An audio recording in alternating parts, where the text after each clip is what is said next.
हिमाचल प्रदेश के सालन का ये वीडियो है और इस वीडियो में लाल निशान, लाल क्रॉस के निशान लगाए जा रहे हैं हिंदुत्ववादी जो अतिवादी संगठन है उनके जरिए मुसलमानों की दुकान। तो यहाँ पर जो है लाल निशान लगाए जा रहे हैं। ये वीडियो किसी बीजेपी शासित राज्य का नहीं है, ये वीडियो कांग्रेस शासित राज्य का हिमाचल प्रदेश का है जहां कांग्रेस पार्टी की गवर्नमेंट है। महात्मा गांधी की ये पार्टी, जवाहरलाल नेहरू की ये पार्टी, मौलाना आजाद की ये पार्टी, वो लोग जिनकी जड़ों में पूरे तरीके से धर्मनिरपेक्षता है, उस पार्टी के लोग भी। इसीलिए मैंने कहा कि कांग्रेस पार्टी में भी धीरे धीरे इतनी कीचड़ हो रही है कि वहां भी कमल खिल रहे हैं।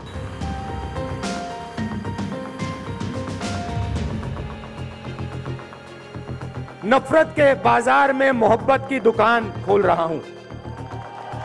बहुत बड़ी चुनौती राहुल गांधी के सामने है कि उन्हें सिर्फ आरएसएस से नहीं लड़ना, उन्हें सिर्फ बीजेपी से नहीं लड़ना, उन्हें अपनी पार्टी के भीतर ही वो लोग जो सांप्रदायिकता का बिच्छू और सांप्रदायिक जो ये पूरी सोच है, हिंसक सोच, उसने काट लिया है, उस जहर को भी निकालना होगा राहुल गांधी को। नमस्कार, द वायर में आपका स्वागत है। मैं हूं आरफा खानम शेरवानी।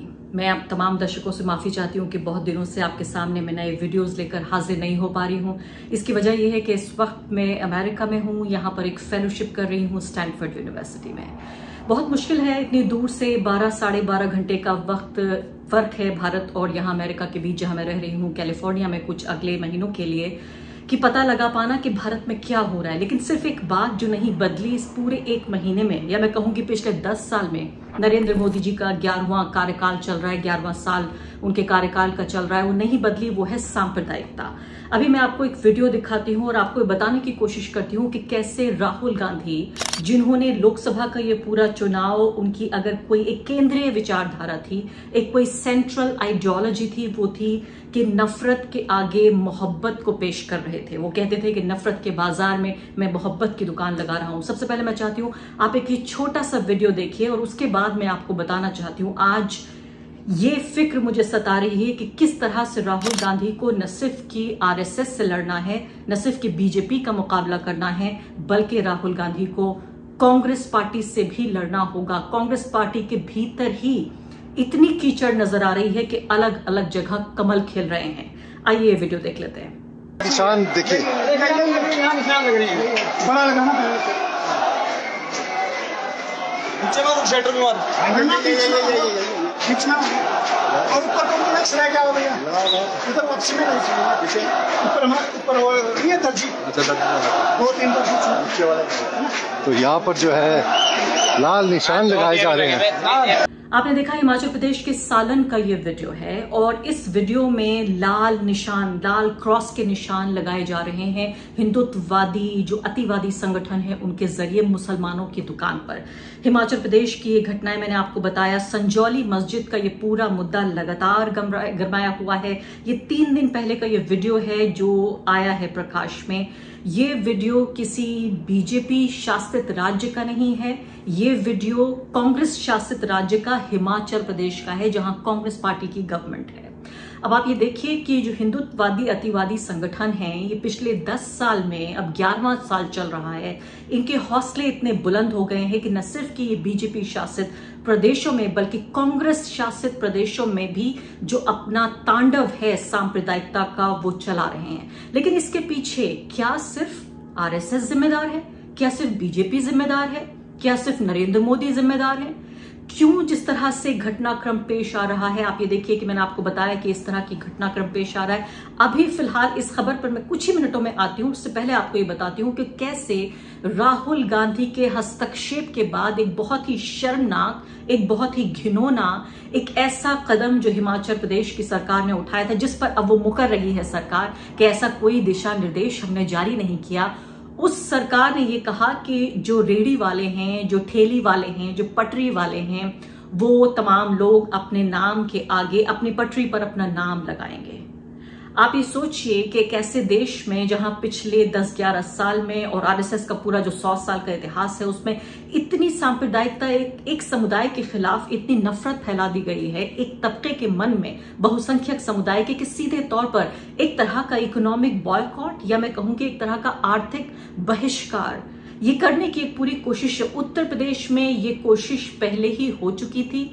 आपको याद है जब कांवड़ यात्रा निकाली जा रही थी उस दौरान योगी आदित्यनाथ की सांप्रदायिक सरकार ने किस तरह से गरीब मुसलमानों को, उनको जिन्हें नौकरी नहीं मिलती, ना उन्हें प्राइवेट नौकरी मिलती है कंपनियों में, ना उन्हें सरकारी कंपनियों में नौकरी मिलती है, जो अपना कारोबार भी ठीक से नहीं करते, जिन्हें हर जगह डिस्क्रिमिनेशन का, भेदभाव का और हिंसा का सामना करना पड़ा है पिछले 10 साल में, फिर भी अपना सर उठा के चलता है वो मुसलमान और छोटा मोटा काम करके किसी तरह से अपने बच्चों के लिए और अपना पेट भरने की कोशिश करता है। उस मुसलमान की रोजी रोटी पर हमला किया था आदित्यनाथ ने, ये कहकर कि यहाँ अब ये देखिए आपके जो कांवड़ यात्री जा रहे हैं, जो श्रद्धालु हैं, वो ये जानना चाहते हैं कि ये खाना किसने बनाया है, क्या उनके लिए ये खाना ठीक है या नहीं। और इस तरह का बहाना बनाकर एक सांप्रदायिक ऑर्डर पास किया था जिसमें कहा गया था कि सबको नेम प्लेट पर नाम लिखना होगा, न सिर्फ कि वो जो ढाबा चलाते हैं बल्कि उनको भी नाम लिखना होगा जो ढाबे पे काम करते हैं। उसके बाद अजीब तरह का पूरा बवाल हुआ, जाहिर है एक संकट की स्थिति पैदा हुई और कई ऐसे लोग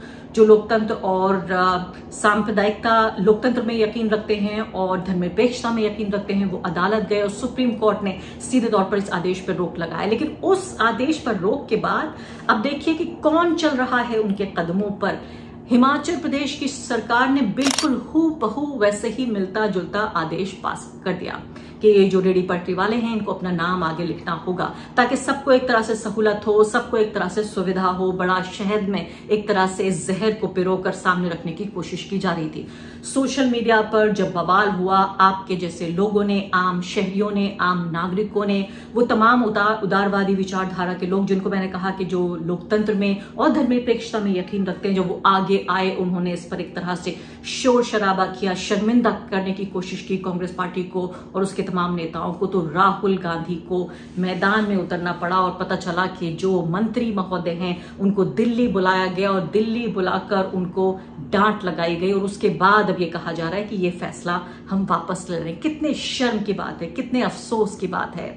महात्मा गांधी की ये पार्टी, जवाहरलाल नेहरू की ये पार्टी, मौलाना आजाद की ये पार्टी, इस पार्टी के लोग भी, यानी वो लोग नहीं जिनकी की शुरू से और हमेशा से इतिहास सांप्रदायिकता का, फाशीवाद का रहा है, वो लोग जिनकी जड़ों में पूरे तरीके से धर्मनिरपेक्षता है, उस पार्टी के लोग भी। इसीलिए मैंने कहा कि कांग्रेस पार्टी में भी धीरे धीरे इतनी कीचड़ हो रही है कि वहां भी कमल खिल रहे हैं, वहां पर इस तरह की विचारधारा। राहुल गांधी के यहां बुलाए जाने के बाद मैं देख रही थी कि अब ये जो वहां के पब्लिक वर्क्स डिपार्टमेंट और अर्बन डेवलपमेंट मिनिस्टर हैं उनको बुलाया गया और बुलाने के बाद उनको डांट लगाई गई और उसके बाद ये बयान जारी किया गया। कहा गया कि कांग्रेस पार्टी तमाम तरह की संवेदनाओं का ध्यान रखती है और कोई भी मंत्री या पार्टी का कोई भी नेता, उसको इजाजत नहीं दी जाएगी कि वो किसी भी तरह की हिंसा की राजनीति करे, ये बात कही गई। और इसके अलावा ये भी कहा कि राहुल गांधी की जो अकेली आइडियोलॉजी है, जो उनकी विचारधारा है, वो नफरत के खिलाफ है।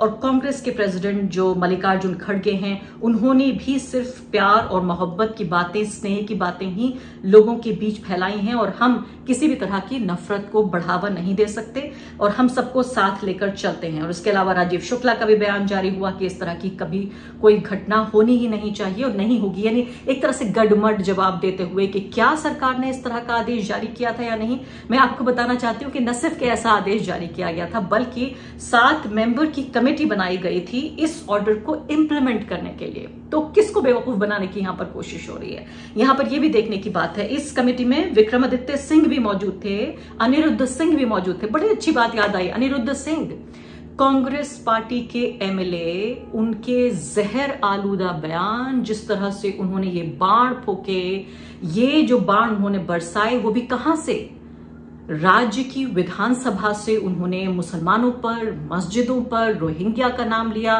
और कहा कि हर व्यक्ति की जांच होनी चाहिए। सिर्फ यहाँ हिमाचल के जो असली जो सुपुत्र हैं, जो उन्हीं को सिर्फ इजाजत होनी चाहिए यहाँ पर काम करने की। मतलब मुझे अगर ये नाम नहीं बताया जाता कि कौन है, अगर मैं आपको सिर्फ ये बयान सुनवा देती तो आप कभी यकीन नहीं करते कि उसी पार्टी के नेता हैं जिनके सबसे बड़े नेता राहुल गांधी मोहब्बत की दुकान लगाकर बैठे हुए हैं। मोहब्बत की दुकान पे उन्होंने मोहब्बत के लड्डू बेचे, मोहब्बत का पेड़ा बेचा, मोहब्बत की जलेबी बेची, लोगों ने उसे खरीदा और उन्हें वोट दिया।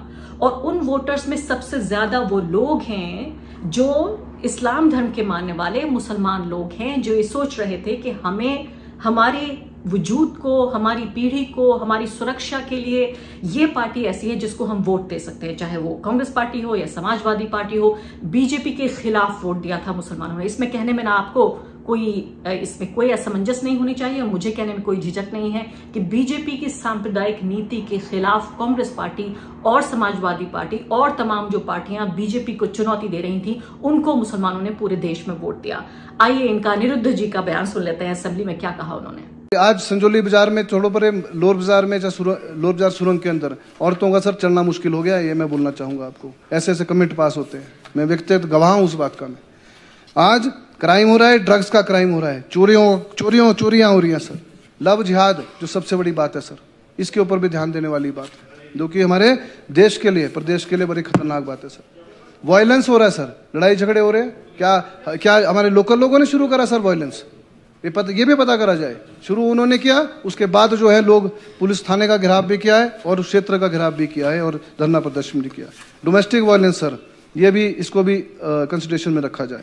मैं मुख्यमंत्री महोदय से भी डिमांड करता हूं सर, प्रॉपर वेरिफिकेशन होनी चाहिए। कोई भी प्रदेश में आदमी जो काम करने वाला आएगा, सबसे पहले तो क्या प्रशासन से मंजूरी ले गई मस्जिद खोलने की? यहाँ एक बार कोई मंदिर खुले तब जो है प्रशासन पहुंच जाता है। कोई भी धार्मिक संस्थान खुले उसके लिए गवर्नमेंट की परमिशन जरूरी होती है सर। मैं किसी समुदाय के खिलाफ नहीं हूं सर, खुले, लेकिन उसकी परमिशन जरूरी है सर। 2010 में काम शुरू किया सर, उसके बाद अवैध निर्माण किया गया। विवरण जो है वो उस टाइम जो है 110 स्क्वायर मीटर, 250 स्क्वायर मीटर, मतलब 2500 स्क्वायर फुट का जो है इलीगल कंस्ट्रक्शन करी गई।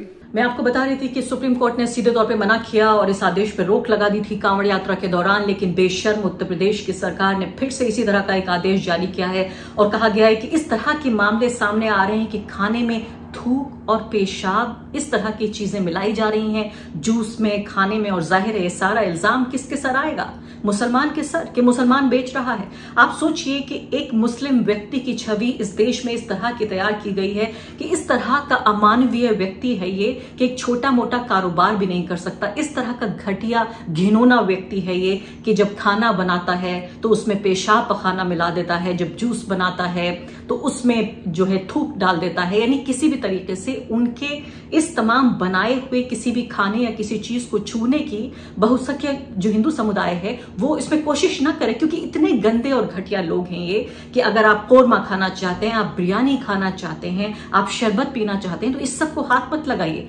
ये सीधे तौर पर ऐसी रेखा खींची जा रही है। आप मेरी टाइमलाइन पे देखिए, यहाँ पर ज्यादातर मुझे समय यहाँ पर नहीं मिल पा रहा था। 1 महीने से मैंने आपको बताया कि मैं आपके सामने वीडियो लेकर पेश नहीं हो पा रही थी, उसके बावजूद भी सांप्रदायिकता का और तमाम खबरों का नंगा नाच जो तांडव है मेरी ट्विटर की टाइमलाइन पर आप देखिए, लगातार टैग करके मुझे कहा जा रहा है कि देखो तुम इस समुदाय की हो, देखो तुम्हारे लोग क्या कर रहे हैं, देखो अब पेशाब मिला रहे हैं, देखो अब थूक मिला रहे हैं, देखो फला व्यक्ति है बेंगलोर में, वो अपनी प्रेमिका के उसने इतने टुकड़े कर दिए। तमाम तरह की झूठी खबरों पर आधारित ये नफरत भरा पूरा कैंपेन चलाया जा रहा है एक समुदाय के खिलाफ। और अब यह फैसला वापस भी आ गया है सुप्रीम कोर्ट के आदेश के बावजूद, चूंकि कहा जा रहा है कि यह तमाम तरह का घटनाक्रम पेश आ रहा है। अब यहां सवाल ये पैदा होता है कि आखिर नरेंद्र मोदी के राजनीतिक रूप से कमजोर होने के बावजूद जो जमीन पर ये पूरे जो एक तरह से भगवा जो सैनिक तैयार किए गए हैं, जो ये गुंडे तैयार किए गए हैं, इनको लगाम नहीं लग पा रही है किसी भी तरीके से। अब हिमाचल में ही देखिए आप, ऐसा नहीं है कि अचानक ये कोई ऐसा मामला सामने आ गया। दुकानों का मामला जो मैंने आपको बताया था कि रेड क्रॉस लगा के बताया जा रहा था कि ये दुकानें बंद होनी चाहिए, या बाहरी लोगों के हिमाचल में आ जाने को लेकर अचानक फिक्र जाहिर की जा रही थी। ये पूरा उबाल लगातार पिछले कई हफ्ते से उबल रहा है और इसका पूरा मामला शुरू हुआ मस्जिद को लेकर, जिस मस्जिद के बारे में जो आपके विधायक महोदय थे, मैंने आपको दिखाया था बयान, उन्होंने बाकायदा उस पर टिप्पणी भी की और बहुत ही सांप्रदायिक बयान उन्होंने इस पूरे वाकये को लेकर दिया। और इसमें आप ये देखिए कि पूरा ये एक हिस्सा मस्जिद का बताया जा रहा है। और ये मस्जिद आपको बता दूं 1947 से पहले की बनी हुई है, वक्फ की जमीन पर बनी हुई है। आप जानते हैं वक्फ को लेकर भी पूरा बवाल देश भर में हो ही रहा है, लेकिन इस जमीन को यानी 1947 से पहले बनी हुई ये जमीन है, उसका एक हिस्सा जिसे इलीगल बताया जा रहा है, उसको लेकर इतना फजीता किया गया। हिंदुत्ववादी संगठन बाकायदा उन्होंने बहुत ही नफरत भरे और हिंसक भाषण दिए, जहां पर लोग इतने फिक्रमंद थे। मुसलमान वायर के रिपोर्टर्स ने यहां पर बातचीत की है, रिपोर्ट आप वायर पर पढ़ सकते हैं, जिसमें वो अपना नाम तक लेने को तैयार नहीं थे। ऐसे ऐसे लोग जो 25 साल से फल की और सब्जियों की रेहड़ी लगा रहे हैं, वो भी इसको लेकर परेशान थे। और इस तमाम मामले को, इसमें कांग्रेस के लोग शामिल नहीं थे, लेकिन इसमें भगवा संगठन वीएचपी के जैसे लोग शामिल थे, जिन पर बाद में राज्य की पुलिस ने मुकदमा भी दर्ज किया। लेकिन इस मामले को इस तरह से उबलने दिया गया, इस तरह से हाथ से बाहर इस मामले को जाने दिया गया कि ये बल मिल रहा है उनको, और पूरी कोशिश हो रही है। कोशिश क्यों हो रही है? क्यों आखिर एक ऐसे राज्य में जहां कांग्रेस पार्टी की सरकार है, ये हौसले इतने बुलंद कैसे हो रहे हैं भगवा संगठनों के? इसका मकसद सिर्फ एक ही है कि इतनी दरार डाल दी जाए, नफरत की राजनीति के ऐसे बीज बो दिए जाएं कि कांग्रेस नहीं बल्कि अगली बार जब चुनाव हो तो बीजेपी की सरकार बने। यही तो करती आई है भाजपा। आप उत्तर प्रदेश से लेकर और हर जगह देखिए, आप उत्तर प्रदेश से लेकर बिहार तक देख लीजिए, अब हिमाचल देख लीजिए, उत्तराखंड देख लीजिए, हर जगह कोशिश होती है। और मैं आपको याद दिलाना चाहती हूं कि जब सहारनपुर के दंगे हुए थे तब बीजेपी की सरकार नहीं थी, समाजवादी पार्टी की सरकार थी। लेकिन तभी फौरन जब ये दंगे हुए उसके बाद बीजेपी की सरकार आई, और तब से लेकर 10 साल लगातार बीजेपी की सरकार बनी हुई है। क्योंकि जहर के और सांप्रदायिक जो पूरा तनाव है, आपसी नफरत है, उसके इस तरह से बीज बो दिए जाते हैं कि फिर एक ही पार्टी को आगे बढ़ावा मिलता है, और जो खरीदार हैं धर्मनिरपेक्षता की राजनीति के वो कम हो जाते हैं, सांप्रदायिकता की राजनीति का बोलबाला हो जाता है। और यही कोशिश यहाँ हिमाचल में भी हो रही है। अब ये बहुत बड़ा एक तरह से मैं कहूंगी टास्क, एक बहुत बड़ी चुनौती राहुल गांधी के सामने है कि उन्हें सिर्फ आरएसएस से नहीं लड़ना, उन्हें सिर्फ बीजेपी से नहीं लड़ना, उन्हें नरेंद्र मोदी, योगी आदित्यनाथ को आड़े हाथों नहीं लेना। ये सब तो उन्हें करना ही है। इसके अलावा उन्हें अपनी पार्टी के भीतर ही वो लोग जो सांप्रदायिकता का बिच्छू और सांप्रदायिक जो ये पूरी सोच है, हिंसक सोच, उसने काट लिया है, उस जहर को भी निकालना होगा राहुल गांधी को।